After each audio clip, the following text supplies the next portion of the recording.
ಉಡಾಯಿಸೋ ಖಾರ ಬಣ್ಣ ರುಚಿಯನ್ನು ನೀಡುತ್ತದೆ. ಅಕ್ಕಿ ಮೆಣಸಿನ ಪುಡಿ ಚಿಂದಿ ಉಡಾಯಿಸೋ ಖಾರ ಬಣ್ಣ ರುಚಿ. ಜೈಲ್ ಬಗ್ಗೆ ದರ್ಶನ್ ದೂರಿನ ಮೇಲೆ ದೂರನ್ನ ನೀಡಿರೋದು.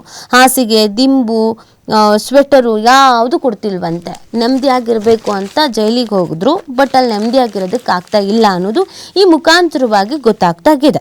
ಕೊಲೆ ಪ್ರಕರಣದ ಸಂಬಂಧ ಪರಪ್ಪನ ಅಗ್ರಹಾರ ಕೇಂದ್ರ ಕಾರಾಗೃಹದಲ್ಲಿರುವಂಥ ನಟ ದರ್ಶನ್ಗೆ ಹಾಸಿಗೆ, ತಲೆದಿಂಬು, ಹೊದಿಕೆ ಸೇರಿ ಕನಿಷ್ಠ ಸೌಲಭ್ಯ ನೀಡ್ತಾ ಇಲ್ವಂತೆ.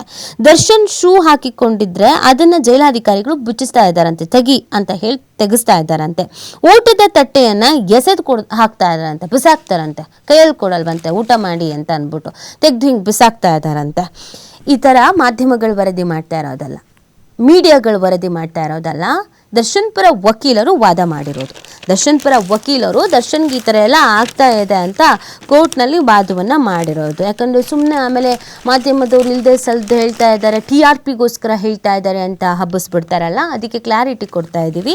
ಮೀಡಿಯಾದವರೆಲ್ಲ ಮಾಡ್ತಾ ಇರೋದು ಇದು ವಕೀಲರು, ದರ್ಶನ್ ಪರ ವಕೀಲರು. ಶೂಸ್ ಹಾಕಿದ್ರೆ ದರ್ಶನ್ ಶೂಸ್ ಬಿಚ್ಚಿಸ್ತಾ ಇದ್ದಾರೆ, ಊಟ ಕೊಡಿ ಅಂತಂದರೆ ತೆಗೆದು ತಟ್ಟೆ ಬಿಸಾಕ್ತಾ ಇದ್ದಾರೆ, ಬೆಡ್ಶೀಟ್ ಕೊಡ್ತಾ ಇಲ್ಲ, ದಿಂಬು ಕೊಡ್ತಾ ಇಲ್ಲ, ನೆಮ್ಮದಿಯಾಗಿರಕ್ಕೆ ಬಿಡ್ತಾ ಇಲ್ಲ ಅಂತ ದರ್ಶನ್ ಪರ ವಕೀಲರೇ ಈ ಒಂದು ಅರ್ಜಿಯನ್ನು ಸಲ್ಲಿಕೆ ಮಾಡಿರೋದು. ನಟ ದರ್ಶನ್ ಅವರನ್ನ ಬಳ್ಳಾರಿ ಜೈಲಿಗೆ ಸ್ಥಳಾಂತರಿಸೋಕೆ ಕೋರಿ ಅಧಿಕಾರಿಗಳು ಸಲ್ಲಿಸಿದ ಅರ್ಜಿ ಹಾಗೂ ಜೈಲಿನಲ್ಲಿ ಹಾಸಿಗೆ, ಹೊದಿಕೆ, ಇತರೆ ಸೌಲಭ್ಯ ಕಲ್ಪಿಸೋಕೆ ಕಾರಾಗೃಹ ಅಧಿಕಾರಿಗಳಿಗೆ ನಿರ್ದೇಶಿಸುವಂತೆ ಕೋರಿ ದರ್ಶನ್ ಸಲ್ಲಿಸಿದ ಅರ್ಜಿಗಳನ್ನು ಬೆಂಗಳೂರಿನ 64ನೇ ಸಿಟಿ ಸಿವಿಲ್ ಮತ್ತು ಸೆಷನ್ಸ್ ನ್ಯಾಯಾಧೀಶರು IP ನಾಯಕ್ ಮಂಗಳವಾರ ವಿಚಾರಣೆಯನ್ನು ನಡೆಸಿದರು. ಈ ಸಂದರ್ಭದಲ್ಲಿ ದರ್ಶನ್ ಪರ ವಕೀಲರು ಇಷ್ಟೆಲ್ಲ ಮಾಹಿತಿಯನ್ನು ಹಂಚ್ಕೊಂಡಿದ್ದಾರೆ. ನಮಗೆ ಸ್ವೆಟರ್ ಕೊಡ್ತಾ ಇಲ್ಲ, ಹಾಸಿಗೆ ಕೊಡ್ತಾ ಇಲ್ಲ, ಹೊದಿಕೆ ಕೊಡ್ತಾ ಇಲ್ಲ, ಕನಿಷ್ಠ ಸೌಲಭ್ಯ ಅನ್ನೋದು ಕೊಡ್ತಾ ಇಲ್ಲ, ನಾವೇನಾದರೂ ಪ್ರಶ್ನೆ ಮಾಡಿದ್ರೆ ಅದಕ್ಕೆ ಪ್ರತಿಕ್ರಿಯಿಸ್ತಾನೂ ಇಲ್ಲ, ಈ ಥರದ್ದು ವಿಚಾರವನ್ನು ಹೇಳಿದ್ದಾರೆ. ಸೊ ಕೋರ್ಟ್ನ ಮುಂದೆ ಈ ಎಲ್ಲ ವಿಚಾರವನ್ನು ಹೇಳ್ತಾ ಇದ್ದ ಹಾಗೇನೆ ನ್ಯಾಯಾಧೀಶರು ಕೂಡ ಇದಕ್ಕೆ ಪ್ರತಿಕ್ರಿಯಿಸಿ ಈ ಬಗ್ಗೆ ಜೈಲು ಅಧಿಕಾರಿಗೆ ಮನವಿ ಮಾಡಿದ್ದೀರಾ ಅಂತ ದರ್ಶನ್ ಪರ ವಕೀಲರನ್ನು ಪ್ರಶ್ನಿಸಿದ್ದಾರೆ. ದರ್ಶನ್ ಪರ ವಕೀಲರು ಮೌಖಿಕವಾಗಿ ಮಾಡಿರುವ ನಮ್ಮ ಮನವಿ ಬಗ್ಗೆ ಜೈಲು ಅಧಿಕಾರಿಗಳು ಉದಾಸೀನ ತೋರಿದ್ದಾರೆ. ದರ್ಶನ್ ಶೂ ಹಾಕಿಕೊಂಡು ಹೋದ್ರೆ ಶೂ ಬಿಚ್ಚಿಸ್ತಾರೆ, ದರ್ಶನ್ ಇರುವ ಕೊಠಡಿಗೆ ಊಟದ ತಟ್ಟೆಯನ್ನು ಎಸೆದು ಹೋಗ್ತಾರೆ ಅಂತ ಆರೋಪಿಸಿದ್ದಾರೆ.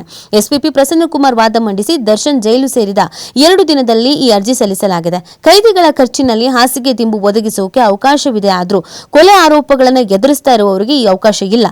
ಆರೋಪಿಗಳಿಗೆ ತಪಾಸಣೆ ನಡೆಸಿ ಪುಸ್ತಕ, ದಿನಪತ್ರಿಕೆಯನ್ನು ಒದಗಿಸಬಹುದು. ಯಾರೇ ಆರೋಪಿಯಾಗಿದ್ರೂ ಕಾನೂನಿಗಿಂತ ದೊಡ್ಡವರಲ್ಲ. ಆರೋಪಿಗೆ ರಾಜಾತಿಥ್ಯ ನೀಡಿದ್ರೆ ಜೈಲು ಅಧಿಕಾರಿಯನ್ನು ಅಮಾನತು ಮಾಡಲಾಗುತ್ತೆ ಅಂತ ಸುಪ್ರೀಂ ಕೋರ್ಟ್ ಹೇಳಿದೆ ಅಂತ ನ್ಯಾಯಾಲಯದ ಗಮನಕ್ಕೆ ತಂದ್ರು. ಮತ್ತೊಂದು ಕಡೆ ದರ್ಶನ್ ಅನ್ನ ಬೆಂಗಳೂರಿನಿಂದ ಬಳ್ಳಾರಿ ಜೈಲಿಗೆ ಸ್ಥಳಾಂತರಿಸೋಕೆ ಜೈಲು ಅಧಿಕಾರಿಗಳು ಮಾಡಿರುವ ಮನವಿಗೆ ಆಕ್ಷೇಪಿಸಿದ ದರ್ಶನ್ ಪರ ವಕೀಲರು ಸುಪ್ರೀಂ ಕೋರ್ಟ್ ಆರೋಪಿಗಳ ಜಾಮೀನು ರದ್ದುಪಡಿಸಿದೆಯೇ ಹೊರತು ಅವರನ್ನ ಬೇರೆ ಜೈಲಿಗೆ ಸ್ಥಳಾಂತರಿಸಬೇಕು ಅಂತ ಆದೇಶಿಸಿಲ್ಲ. ಜೈಲಿನಲ್ಲಿ ಧೂಮಪಾನ ಮಾಡಿದ್ದಕ್ಕೆ ಬಳ್ಳಾರಿ ಜೈಲಿಗೆ ಸ್ಥಳಾಂತರಿಸಲಾಗಿತ್ತು.